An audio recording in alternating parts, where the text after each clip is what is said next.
Good afternoon to our LinkedIn crowd. We are simulcasting this on LinkedIn and also with my friends over here on the Google Meet.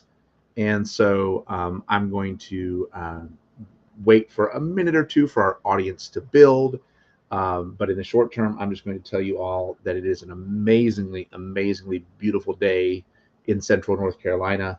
And I've had a very productive morning. I took my kid to take his AP exam in history, which is exciting. I also completed most of the paperwork I need to do to present at SHRM this summer. I'm presenting at my first ever Society of Human Resource Management conferences, SHRM 2025, which is going to be out in San Diego. And so very excited. I work with a lot of HR departments, but SHRM is an opportunity to get in front of a lot of people that work in HR. And so I'm very fortunate to have had one of my presentations accepted. Full transparency, because if I'm going to talk about authenticity and model authenticity, I've got to do it too. I submitted 3 different presentations, and one of the 3 got accepted.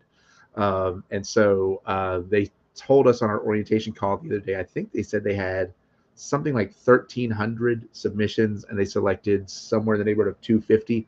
Hope I got those numbers right. Don't know if those numbers are exactly right, but the bottom line is it was competitive, where it seems like they selected less than a fourth of what was submitted. So it's kind of a neat honor to get to present at SHRM this coming summer. So I'm excited about that. Again, if you're with us on the Google Meet, you are more than welcome to join us on LinkedIn Live, where the chat is active as well.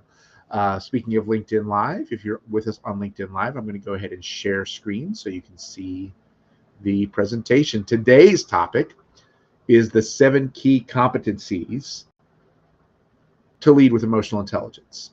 And so if you've been to other parts of this series, you know that I'm sort of working my way through the book, my new book, Leading with Emotional Intelligence, which is available at my website, adaptivechallengeconsulting.com. It's also available on Amazon, and it's also available in a few other places and spaces now, which is exciting. A few other book distributors, a local bookshop. So it's available more and more places, which is cool. There is a Kindle version that's exclusively available on the Amazon shop. My preference is, if you do want to buy the book, to buy it from my website, because I handle the distribution myself out of my home. And when you buy one from me, it helps my kid go to college. It helps me pay my kids' college tuition, which is great. And when you buy it from Amazon, it helps some, but not as much. So it is 12:02. So let's get into today's conversation. So this is the second to last part of this series. And so this is sort of the meat. This is the big culminating point of the book in a lot of ways, because if you've been with us for our previous sessions, you know that there are certain foundational things that I wrote about to build towards this, that there are some understandings of psychology and of psychological type, and we use the Myers-Briggs in that way to help leaders develop emotional intelligence by understanding differences in personality preference. There's a section that we did on intercultural competence, which is its own sort of leadership competency, but also a mindset. And if you remember, maybe 3 or 4 sessions ago, we talked about mindsets. Mindsets are ways of believing, things that I think are fundamental beliefs that you have to adopt to be an emotionally intelligent leader. Beliefs and skill sets are different. And so the belief that all humans are deserving of human dignity, that's a belief that I think is critical for anyone who's wanting to be an emotionally intelligent leader. But a skill set might be listening. A skill set might be demonstrating empathy. So the mindset is the fertile soil, and then within that soil you can grow skills. One of the things, before I get into the topic today, but one of the things I really, really love about the book, and one of the things that those who read the book will have a really, really cool opportunity to explore, is in these webinars, I'm sort of taking one section at a time and going section by section by section, where we're talking about personality type, we're talking about intercultural competence, we're talking about mindsets. Today we're talking about 7 key competencies or skills. In the book, the thing that I really, really love is that these things weave back and forth with each other. And I try to do this in the webinar to some extent, but it's a little challenging. And so when we get to the first competency, I'll give you an example of that. And so the teaser trailer is that if we're going to talk about listening, that people with extrovert preferences and people with introvert preferences build that skill differently, might have different entrances to that skill, right? And so this is why in the book, even though in the webinar, each of these 7 sort of areas seem sort of separate from each other, each of these sections seem separate, that they're in the book, there's sort of a cross-referencing that happens that's really, really cool and allows you to go more in depth on your own leadership journey, right? So let's get into the next slide, and bear with me here as I operate 2 machines. So first of all, really quick, how did I get to this list? I've spent 25 plus years working with organizations, listening to what their teams are saying about their leaders. And so much of this list was developed based on what teams said they were missing in their leaders. Another thing is, you may have noticed, and for those of you on the LinkedIn side, I think in my background, you can see I've picked up some degrees along the way. And through 3 of those degrees, my 3 graduate degrees, I was either formally or tangentially studying leadership development. What is leadership, right? There are dozens and dozens and dozens of sort of opinions on what leadership is. And all of these opinions on what leadership is, there's a lot of different conversation in academic circles as far as what leadership is and what it's not. And so I've read so many different books that have different ideas about what leadership is. Most of what I read is from sort of a westernized, colonized vantage point, right? I grew up in the United States, which is a colonized country. My dad's a German immigrant, which is a European country. And so a lot of what I've read does come from that Western tradition, but I have read other ideas of leadership, Eastern ideas, and other ideas that are indigenous to different places in the world, right? And so, but I will say that I was culturally raised around Westernized ideas of leadership, right?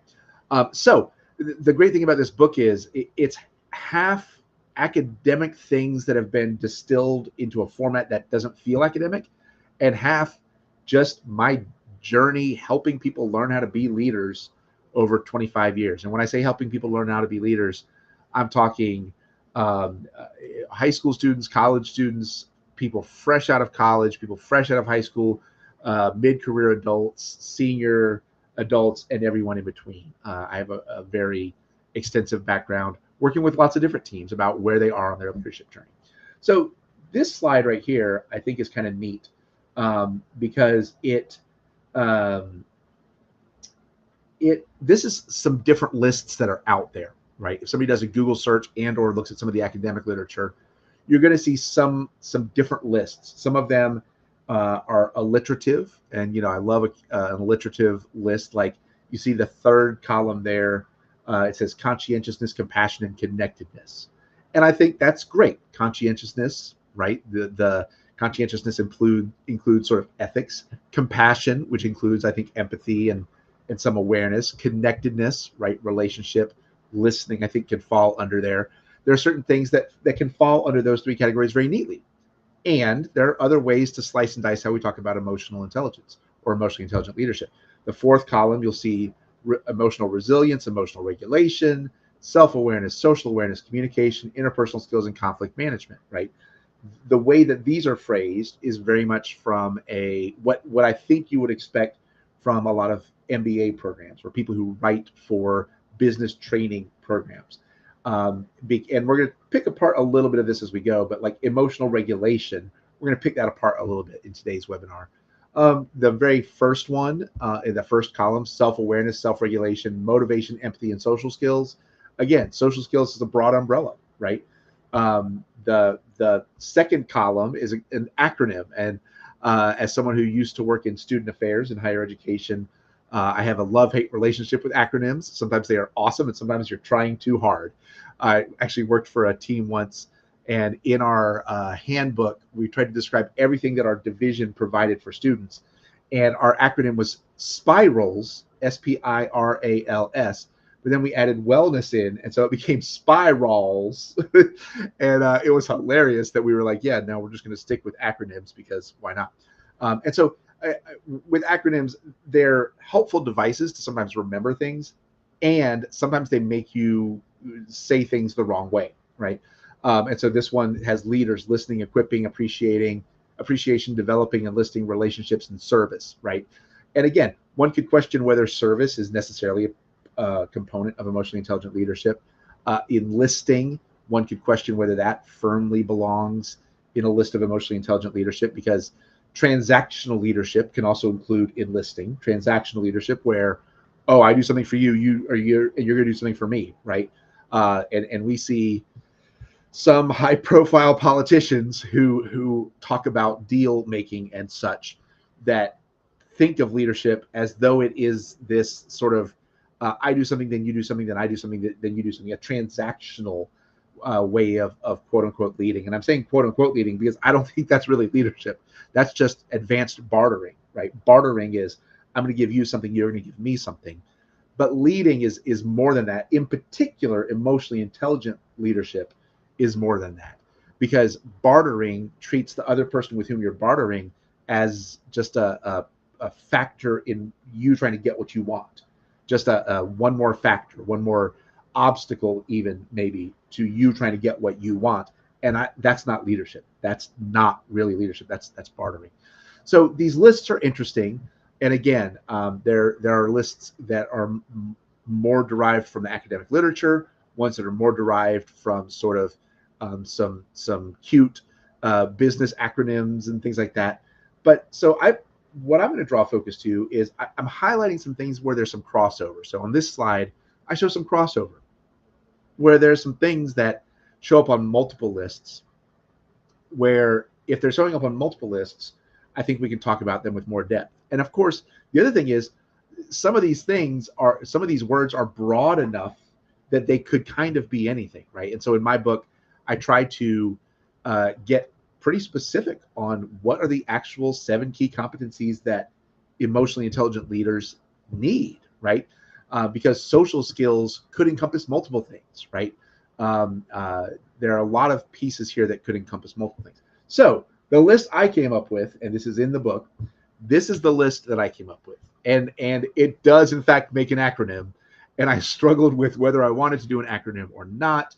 And I actually used AI a little bit, because I once I had established the list that I wanted to go with, I was like, could it be it was awfully close to an acronym. It was awfully close. So I threw it into AI and I said, could we make this an acronym without anything getting too awkward in its phraseology? And this is what we came up with. And so you'll notice, and I'll tell you, so listening, empathy, awareness. By the way, self-awareness is the most critical component, but awareness of others. And so awareness fits nicely. Development, intercultural competence, navigation, and the growth mindset. And so there are other words I could have used, but I was so close to an acronym, and I thought, if I just could get a little assistance. And so AI helped me a little bit in honing the list that I had already created for the book. And again, I was like, we are 1 or 2 letters away from it being a really convenient acronym. Let me see if I can get in there and find some synonyms that do not either become too broad or not say what I need to say about leadership after everything I've studied about leadership. I hope that makes sense, because I didn't want to go too broad and I didn't want to get too off of the center of what I'm trying to express with each of these. So we're just going to go through these relatively quickly today. There's 7. And again, each one of these could be its own session, but this is meant to sort of give you a sneak peek into the book. The other thing is, and I'll use the first slide as an example, the listening slide, is that, again, in the book, the thing that I really like about the book is that I have a chapter on personality type, right, on the Myers-Briggs lens in particular for personality. But then as I go through the mindsets and the competencies, I bring those back to bear. And so I'm going to give you one example of those, but it's hard to give you all of the examples because I don't have time to do the whole book on the webinar. But for listening, for example, when I'm working with teams, I teach folks that listening is a critical skill. And there are techniques. I'm married to a counselor. I've spent a lot of times with counselors and other helpers and other helping professions. There is an art to listening and active listening. That is a skill. Separate from that is the skill of making people feel heard. These are two different skills. These are two distinctly different skills. I can listen very effectively to someone and also not give them any cues or not give them any affirmation that I am hearing them. And so they might leave the conversation wondering if they've been heard. They might, in fact, have been heard, but not feel heard. Or vice versa. I may have mastered the art of nodding along very convincingly, but not actually listening and being in my own little world, thinking my own thoughts, right? And so when it comes to emotionally intelligent leadership, number one, let's make this distinction. Let's make this distinction that listening is one skill set and making people feel heard is a distinctly separate skill set. So the example that I'm going to give is people who understand something about the Myers-Briggs or Jungian psychology will understand that according to Jung, people have a preference for either extroversion or introversion. People with an extroversion preference prefer to energize from the outside when all other things are equal. Now, again, not all other things are always equal, but when all other things are equal, people with extrovert preferences will energize from the outside. They're perceived of as talkative or friendly or can't meet a stranger. There's all these things we have in our popular mindset about what an extrovert or a person with extrovert preferences is. Similarly, people with introvert preferences energize from the inside when all other things are equal. That they are social, but they are social in smaller social situations. They prefer social situations where it's the people closest to them, or limited commitments because they have their own internal world that energizes them. That's different from how people with extrovert preferences operate. So to bring that to bear to the skills of listening and making people feel heard, people with extrovert preferences and people with introvert preferences, each one can develop both skills. And because people with introvert preferences have introvert preferences and people with extrovert preferences have extrovert preferences, their ramp up to learn each of these skills is different. The speed with which, the ease with which they're going to be able to learn these skills is different. And so, for example, people with an introvert preference, and not surprising, people with an introvert preference are more likely to be able to develop the skill of listening more easily than some of their colleagues with extrovert preferences. And similarly, people with extrovert preferences are more likely to be able to develop the skill more quickly of making others feel heard, because extroversion tends to come with a lot of external processing, right? And that external processing can be affirming to the person that you're listening to. So that's one example. But listening to me is fundamental in all of leadership. Some Greek philosopher whose name I cannot pronounce, I think his name's Epictetus, said a phrase about listen twice as much as you speak. The famous music producer Quincy Jones said this as well. And I think Abraham Lincoln and Quincy Jones had a variation on this, something to the tune of, God gave you 2 ears and 1 mouth, use them proportionally, please, right? And that's, it's a little cliche, but listening is huge. Listening is huge. And unfortunately, listening is a lost art form, particularly where I've grown up in the United States. Listening is something that we don't do nearly as much as we ought to. We ought to be listening much more deeply, much more intentionally, and much more actively. And as a matter of fact, sometimes I do entire 90-minute or 2-hour in services with executives, with mid-level managers, with up-and-coming managers on the art of listening and making people feel heard. And believe it or not, it's one of the most fundamental skills or tools in your toolbox to be an effective leader. If you cannot actually listen to those you're leading, the rest of these skills are going to be very, very hard to develop. As a matter of fact, if you look at the very second skill, empathy, that your ability to foster empathy for other people almost exclusively works if you're able to listen to them. And listening, this could be broader. For example, if they've written something that you're reading, but it's paying attention to their voice. So I'll use that as the segue to go to the next one, empathy. Again, here's a little crossover when it comes to the Myers-Briggs. Some of you may be familiar with the Myers-Briggs or Jungian typology, but less people are well-versed in something called the Keirsey temperaments. And I love the Keirsey temperaments, which are an overlay on top of the Myers-Briggs. Myers-Briggs, if you're familiar, has 4 different dichotomies. Each of those dichotomies has 2 different options: extrovert, introvert, sensing, intuitive, feeling, thinking, and judging, perceiving. And you put those all together, you get a 4-letter type. The Keirsey temperaments, however, recognizes that some of these types cluster up together in ways that show up in our workplaces, and in ways that show up when we're doing things as teams. And one example of this is anybody who has a Myers-Briggs type or a Jungian type that has intuition and feeling as the middle 2 letters, NF. Intuition, I absorb the world through my intuition, by everything that I hear, everything that I absorb, everything I perceive, I'm absorbing through the lens of what kind of sense it makes to my world, how much relevance it has to me, and patterns that I've experienced in other things that I've observed, right? Intuition is absorbing through patterns, absorbing through what they call in education studies schema, which is the patterns that we create as we learn new things. So intuition is this connected way of absorbing the world. And then feeling is a person-centered way of making decisions. But this NF combination together, you'll find this type in particular in a lot of helping professions: social work, counseling, student affairs, career coaching, some kinds of pastoral work, things where you are sort of in a helping profession. And it's not that these people are better at that, but people with those 2 preferences tend to be drawn to those kinds of fields, right?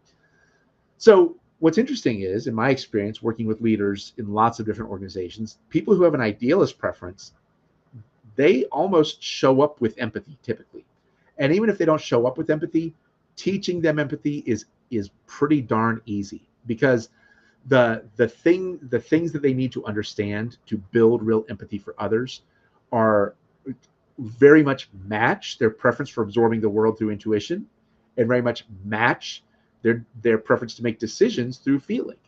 And so when you think about absorbing things in context, absorbing my understanding in context, including that means if I'm speaking to a person, that person comes with, that person is in front of me with a rich context that's all their own. That context is their where they grew up. Their context is their race. Their context is their gender. Their context is their faith tradition, if they have one.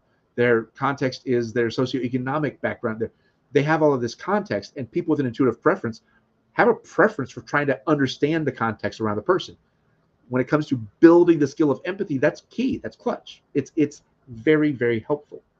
And then when it's not about absorbing the information, right? You're listening to someone and you're absorbing, learning about them in context, but it's time for you to make a decision. And your decision is driven by a preference for feeling, which Isabella Briggs Myers warned us not to call emotional, right? Because there's a lot of layers to that. But feeling is being person-centered first in your decision making. Well, if you really are listening to others in that intuitive way, trying to understand all of the contexts that make them them as you're leading them, and then when you make decisions, you're really mapping out what's good for those people. Y'all, that's the building blocks for empathy. That's the building blocks for empathy as a part of emotionally intelligent leadership. So, by the way, not everyone has NF for their middle letters, but everybody can learn empathy. I'm going to say that one more time.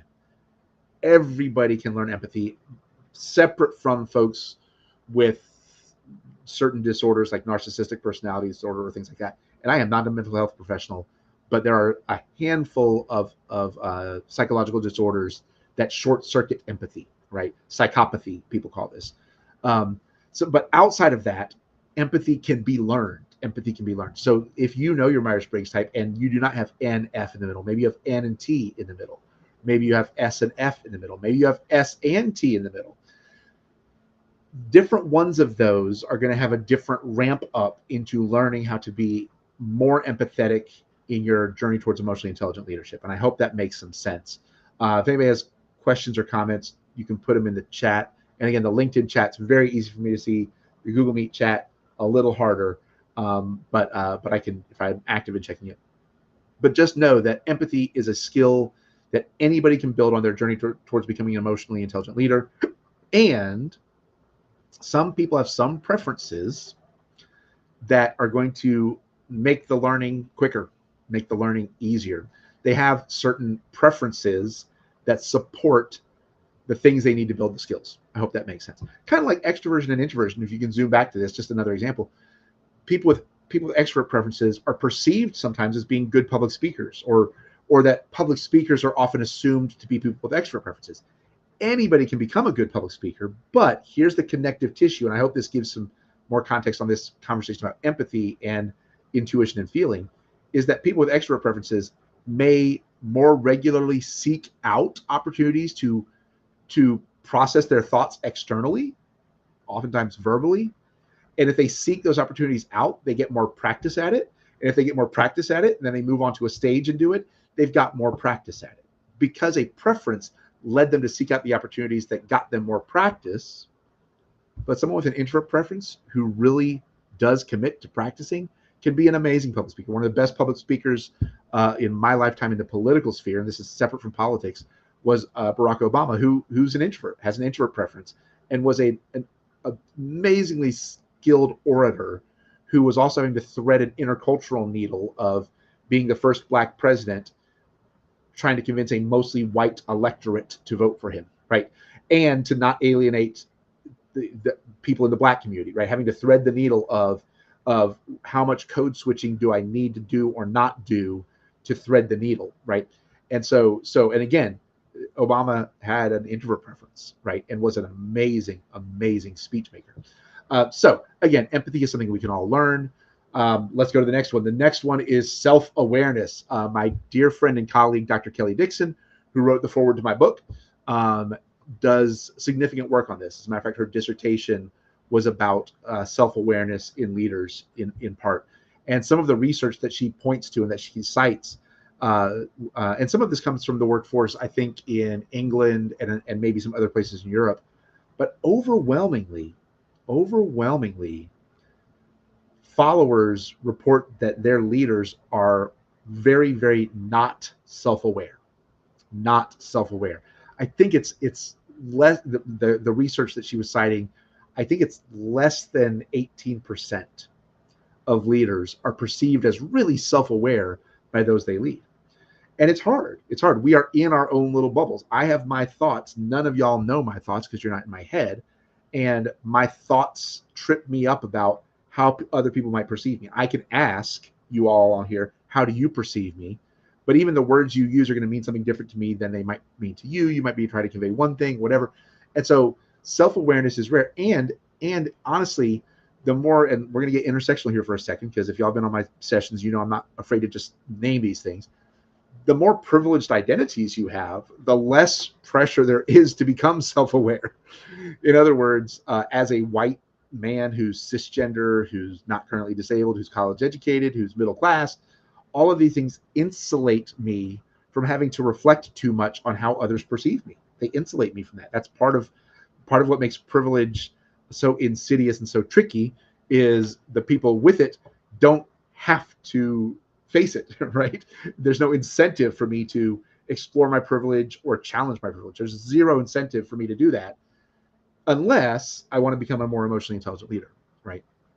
And so this little graphic here is something called the Johari window, and I ran into this in grad school some 30 years ago. But Dr. Kelly Dixon, who we call Dr. K uses this sometimes in workshops. And the idea is that it's this grid, and that on the sort of the left column, there are, on the left column, top and bottom, there is what's known to you, what you know about yourself. On the right column is what you cannot perceive about yourself. But then on the rows going across left to right, the top row is what others perceive in you. What's known to others. And then the bottom row is what's not known to others. So this is an activity you can do with your teams. This is an activity you can do with those you lead. It does require some trust to be built. And again, my consulting team, one of the things we do is we make sure that before you just break this tool out and start using this tool, hey, I saw this webinar, we're going to use the Johari window, that you have the tools needed so that it doesn't become awkward, so that it's productive, and so that it's personal enough without being overly personal for whatever your work culture is, right? And so, but this is an amazing way to think about how you can build more self-awareness. The bottom right quadrant you see is labeled unknown. That's something you don't know about yourself and your community doesn't know about you. Dr. K does some faith-based work, and some people call this like the God quadrant, right? That only the divine would know about us, right? Or if you're not a spiritual person or a religious person, just the total the unknown, the thing that you can never know, right? But taking time to map this out is valuable in building your own self-awareness as an emotionally intelligent leader, because if you have to ask yourself, what do others perceive in me that I don't perceive in myself? Even just asking that question, as difficult as that might be to answer, because unless you have people there waiting to help you answer it, you may never know. But even stretching your brain to try to engage in that question is building your self-awareness. That there are people who never ask themselves that question.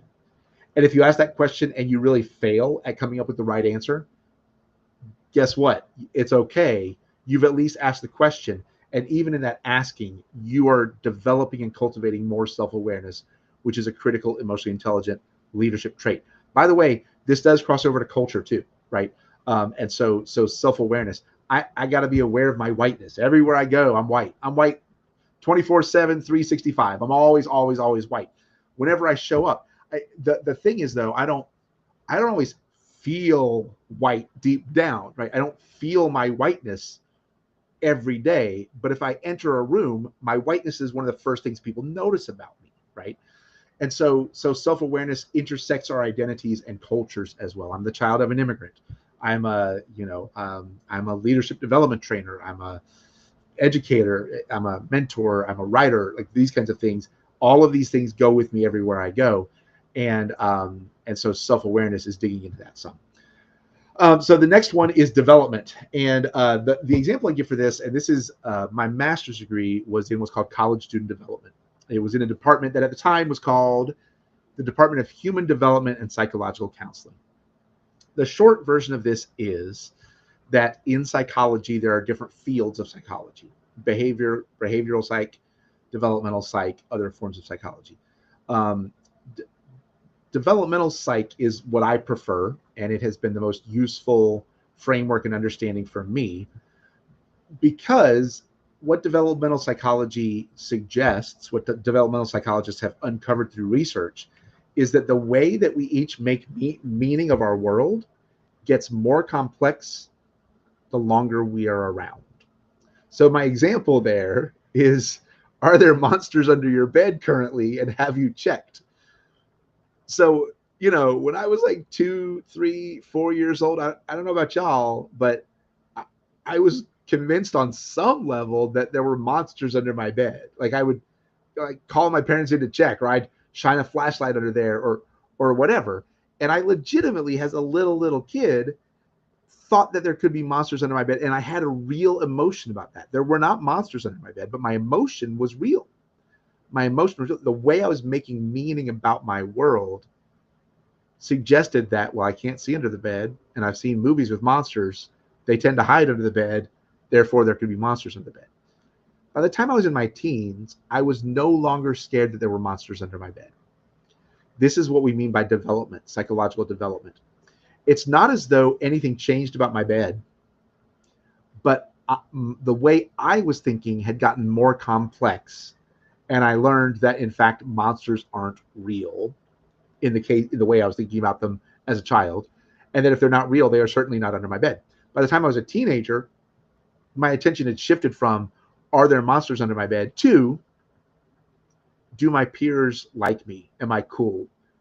Am I popular? That's where my brain was. I was constantly, in like late middle school and early high school, constantly obsessed with this idea of being accepted by a peer group. It's a very normal, natural developmental stage for tweens and teens to shift from wanting affirmation from often elders or parents, switching from wanting affirmation from them to wanting affirmation and acceptance from a peer group. That is a natural, normal developmental thing, right? So that's the short version of what I mean by development. And so if we take that forward to what does that mean in terms of being a leader and being an emotionally intelligent leader, what that means is that right now, each of us is thinking things about leadership that 5 years from now might seem outdated. that my acronym may have to change. Leading, Leading, that there are certain concepts, there are certain ideas that I have now about how I lead that may change. One example is when I worked in colleges and universities. Again, I worked in student affairs, academic affairs, but essentially I always worked on the side of a college or university, which was the business side, right, the administrative side. And when I was an assistant director, I always thought that the associate directors had all this power.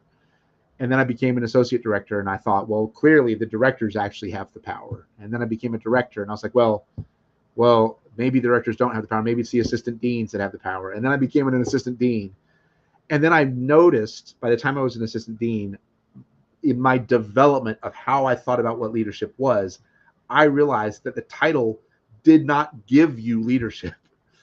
The title gave you a platform from which to do leadership, but it didn't make you a leader. And that leading was, can I convince people about that we can align around some common goals, and can we work passionately towards those goals? And so my idea of what the people with different titles should be doing and what power they had changed as I went. And that was a developmental process for me. And I hope that makes sense. The next one is intercultural competence. And I do a lot of work around this. There are different modes of exploring intercultural competence. Some of it is about learning terminology, right?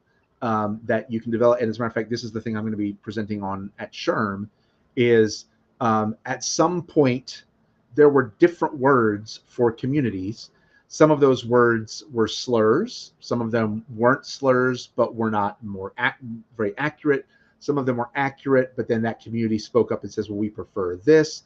So one example I'll give you is that in the 90s, when it comes to people experiencing disabilities and the disabled community, there was this trend to employ what's called person-first language. So person-first language is the idea that all people are people first, and that they are people who are experiencing a disability, right? So I'm going to give you an example of this, but put a pin in this because I'm just telling you what was happening in the 90s and early 2000s.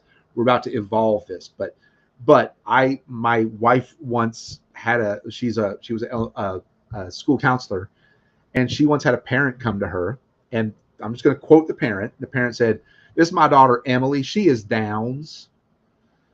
This is my daughter Emily. She is Downs." I was doing my mountain accent because I lived in the mountains for 20 years. Sorry for the code switching there, but that the mom introduced the daughter as, "This is my daughter Emily. She is Downs," right?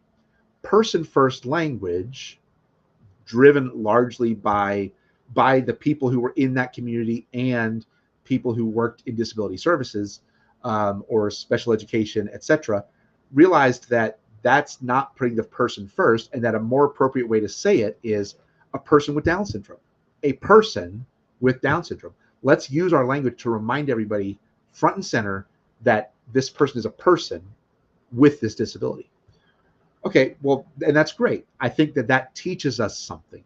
But fast forward, there was a study done, I think it was done in 2016, where autistic people and people with autism, and notice how I'm using two phrases here, autistic people and people with autism, that there was a survey asking people in that community, which is a very diverse community, what do you prefer to be referred to as, people with autism or autistic people? And the majority, not everybody, but the majority said autistic people. Because this was not just about person first language. This was about a community talking about the boundaries of their culture and saying, in our culture, this is how we would like to be referred. Autistic people. Now, again, as someone who's not autistic, knowing that survey showed a majority orientation towards autistic people, but there were some people on the survey who responded, people with autism, that community does exist within the broader autistic community. When I speak about that community from the outside, I say autistic people and people with autism. I say it both ways because that community is very diverse. And does it cost me a couple extra syllables? Sure, great, whatever, right? But notice that the spirit of person first language, I think, comes from a good place. I think that's a good motivation. I think it's a good thing. There are some people within disabled communities that do not have voice in full measure. and maybe they're too young to have developed language skills. Maybe one of the parts of their disability is challenges with language and expression. There are lots of different things, and so I don't think person first language goes away, but it needs to be tempered by when you hear people within a community that you're talking about raise their voice and say, this is how we prefer to be referred to. You have to put that into the mix. That adds to, it doesn't replace, it adds to. Similarly, if you've listened to any media in the last 10 years, you may have heard the term Latinx or Latine, because Spanish is a gendered language. And if you have 100 women in a room, they're called Latinas. If you have 100 men in a room, they're called Latinos. If you have 99 women and one man, the convention in the language is to call them Latinos, which is the masculine version of Latine, Latinx, right? At some point, there were feminist movements in Spanish-speaking countries that were like, wait a second, so we have 99 Latinas in the room and one man shows up and suddenly we're all called Latinos? That doesn't seem right. And non-binary folks in those communities were like, well, I'm not Latino or Latina. Where am I? And so you probably heard Latinx show up. This showed up, I think around 2008, 9, 10, somewhere in there. And then eventually Latine, because Latinx was meant to say, be a letter that wasn't O or A, that could be used more broadly. But X is not a very Spanish convention in terms of the language. So eventually it was morphed into the convention that's more appropriate to that language, and Latine. But here's the thing. When I'm on stage giving a speech, I don't just say Latine as though that covers everybody. Because for different people in different communities, and keep in mind, Spanish-speaking countries, oh my gosh, how many Spanish-speaking countries are there, right? Lots of Spanish-speaking countries, each of whom has their own culture, and some of those cultures are very invested in identity of Latino and what that means, Latina and what that means. So when I'm speaking from a stage, I say Latino, Latina, Latine. I say all three. Is it a few extra syllables? Sure, it's a few extra syllables, right? So anyway, intercultural competence, part of it's language. So I'm just telling you language, right? Another part of intercultural competence is these three pieces here, which is starting with curiosity, seeking to understand, and being aware of your own lenses, right? So terminology and refreshing your terminology is important. If you don't know all of what makes up LGBTQIA2S+, check out Google LGBTQIA2S+ and read about the history. At some point, those letters were presented to me as LGBT, LGBTQ, then LGBTQIA, then LGBTQIA2S+.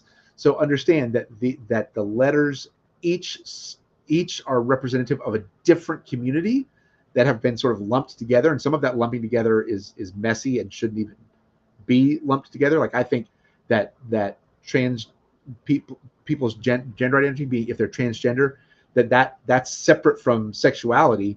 And many of those other letters talking about lesbian, gay, bisexual are all talking about sexuality, and T is talking about gender identity. Those are very, very different things. But a majority, a homogeneous majority of cisgendered heterosexual people kind of lump it all together because it's all sort of in a category from this majority perspective, right? So terminology is one thing, but when it comes to how do you develop intercultural competence, learning the terms is good. Learning the history of the terms is good. That's part of it. And that part speaks to number one there, start with curiosity. Start with curiosity, which is, can I learn what those different letters mean? Seek to understand, right? What is it? Can I understand this? And then be aware of your own lenses. Be aware of the lenses you bring. So one time I met somebody at a conference whose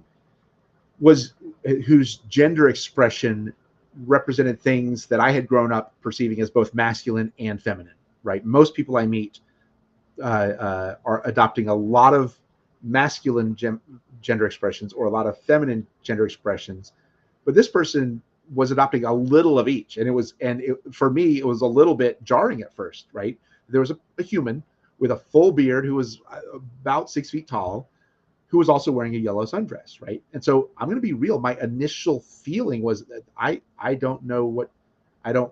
felt a little uncomfortable, and I'm going to be honest about that. And I have to be aware of my own lenses. I have to start with curiosity seek to understand and be aware of my own lenses. What that means is me asking myself, is this person wearing this dress who I think may have been assigned male at birth? Maybe.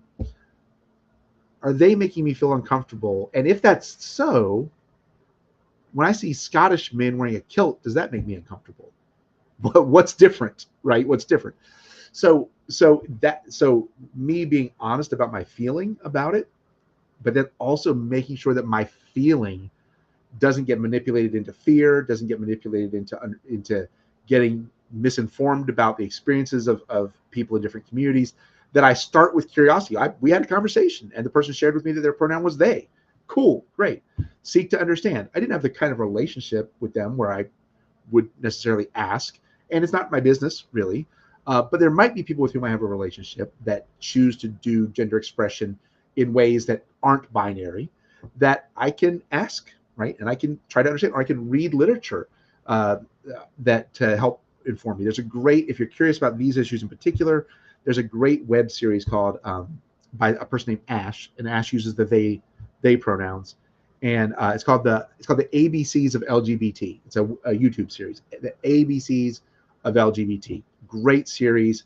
If you just want to kind of get, if particularly if you're not part of that community, or and I say that community, those different communities, because one of the things Ash is very transparent about is that they talk very much about, if you're a lesbian, it doesn't mean you get a handbook that talks about the transgender experience, right? If you're trans, you don't get a handbook about the gay man experience. Like, in other words, these communities have been lumped together for the convenience of a majority, and these communities do share some things in terms of the way society marginalizes and talks about whatever. But these are all different communities that have been lumped in together, right? And so whether you might be part of one of those communities and want to learn about others of those communities, or you might be part of none of those communities and want to learn some, that's a great series. Yeah. And so being aware of your own lenses is hard, right? It's hard because our lenses, I can't see much without my glasses. And when I put my glasses on, I spend zero time every day thinking about what I see of my glasses, right? So we could do a whole nother one on that, but I'm going to keep moving. Navigation, and this is me very much. This is one of those places where I have tried to flip things, and my slide even is showing up flipped. But so if you look back at the different emotionally intelligent leadership lists that you can find out there in academic literature, in popular culture, in business training programs, you'll notice that one of the top things out there is emotional management. And that's not a bad thing, right? My ability to manage my emotions in the workplace is valuable, and it is a part of being an emotionally intelligent leader. And I don't think we can just say emotional management or managing emotions as though our workplaces aren't full of lots of cultures, and that some of those cultures have dominance and others don't. That prior to World War II in the workforce, overwhelmingly, it was just white men in the workforce in the United States, overwhelmingly. During World War II, more white women entered. Post World War II, more racialized minorities entered.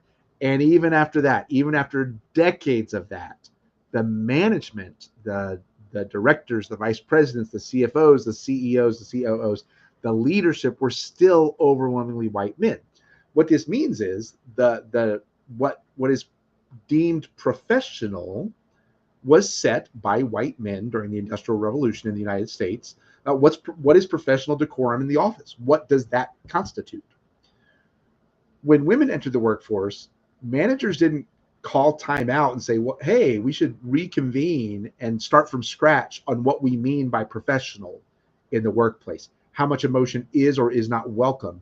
We should zoom out and ditch the old ideas of professional. And now that our workforce is more diverse, we should have a conversation where we can reestablish what those workforce norms are. That did not happen. Similarly, when more Black people and Latina people entered the workforce, that did not happen. It has not happened. If you want to be an emotionally intelligent leader, it means you get to help make that happen. You get to help your team go, hey, the professional norms at XYZ company, XYZ K-12 system, XYZ nonprofit, university, whatever the case, wherever you work, you have norms that you consider professional that if you have not interrogated them and refreshed them with the voices of people in your organization front and center, that's not leading with emotional intelligence. So what that means is the reason that I don't love managing emotions as an emotionally intelligent leadership component is because my question is managing emotions for whose comfort level, for whose norms, right? That most workplaces I know are have a culture that has been dictated by the amount of emotion that men, and most specifically white men, think is appropriate in the workplace. Is that bad? It can be bad. It can be very bad. Is it incomplete? It is always incomplete unless every member of your team is a fellow white dude. And so there are certain norms that, so the reason I call this navigation is because managing emotions is something that women, racially minoritized people, and women who are racially minoritized, and members of the LGBTQIA2S plus community, et cetera, that managing emotions is something that we are being asked to do to be emotionally intelligent leaders, but we got to stop and say managing emotions for whose benefit and by whose standards, because we're pretending that those standards, when we just say managing emotions and when we don't talk about managing emotions towards what kind of culture, or managing emotions based on a certain set of cultural norms, then we're really that's not as emotionally intelligent as we could be on this particular vector, right? So again, that's one of those ones that I'm not saying that managing your emotions in the workplace is bad. I think it's good. I'm not saying that it's not a component of emotionally intelligent leadership. I think it is. And we have to dig deeper on this one in particular. That's why I don't call it managing emotions. I call it navigation, because every person is navigating a culture in their workplace that tells them how much emotion is welcome, how much of their authentic self is welcome. And so managing emotions is framing it from the management down. Navigation is framing it from every person that you work with. We are all navigating a system that expects emotional management. I hope that makes sense. And then the last one, and we are almost out of time. Thanks for sticking with me on the Google Meet, on the LinkedIn. The last one's the growth mindset. Just embrace the idea that you're going to mess up, frame those mistakes, work hard to frame those mistakes as learning opportunities. It's not easy. When we mess up, we feel embarrassment, we feel shame, we feel guilt, we feel sometimes like we've let our teammates down, or our customers, or our clients, or our students, or our patients, or whoever it is we serve. And so there is a cultural norm that I grew up with where messing up is bad, and that there's shame, and there's these negative emotions sometimes that come with it. That's why I don't say frame those mistakes as learning frame those mistakes as learning opportunities. Instead, work hard to frame them as learning opportunities. It's not easy, but work towards it. Work towards that. The growth mindset also is an opportunity for us to model that we are incomplete leaders, that we do not know everything, right? That there was a cultural standard in the 70s and 80s where if you ask the leader something, they're supposed to know the answers. I think a more emotionally intelligent form of leadership is when you don't know, just saying, I don't know. And when you say, I don't know, to be an emotionally intelligent leader, say, I don't know yet. Yet. The word yet is so powerful, y'all. It's so powerful because it implies, I don't know, but I'm going to find out. Or I don't know, but we're going to find out.